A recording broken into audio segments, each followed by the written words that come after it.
ಬಾಳು ಒಂದು ಬಂಡಿಯಂತೆ ಎಂದು ಮುಗಿಯದ ಪಯಣ, ಹಾದಿಯಲ್ಲಿ ಹೀಗೆ ಎಂದು ಹೊಸ ಹೊಸ ಜನರ ಮಿಲನ.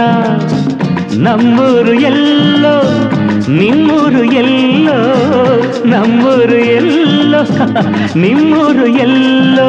ಪ್ರೀತಿ ಪ್ರೇಮ ರೋಷ ದ್ವೇಷ ಸ್ನೇಹ ಮೋಹ ಕೋಪ ತಾಪ ಎಲ್ಲ ಬದುಕಿನ ಕಡಲ ಅಲೆಗಳು, ನಮ್ಮ ಬಾಡಿನ ಜೀವ ಸ್ವರಗಳು. ಸರಿರಿಗರಿಗ ಗಮ ಗಮ ಮಪ ಮಪ ಪದ ಸರಿಗಮ ಪದ ನಿ ಸರಿಗಸ.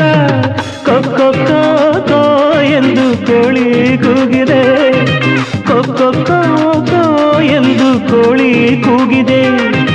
ಗಗನದಲ್ಲಿ ಬೆಳಕಿನ ಕಿರಣಗಳ ಚೆಲ್ಲುತ್ತ ಬೆಳ್ಳಿಯ ತೇರನು ಏರಿ ರವಿಯು ಬಂದನು ನೋಡಿ. ಸುಮಗಳು ಅರಳಿವೆ ಕಂಪನು ಚೆಲ್ಲ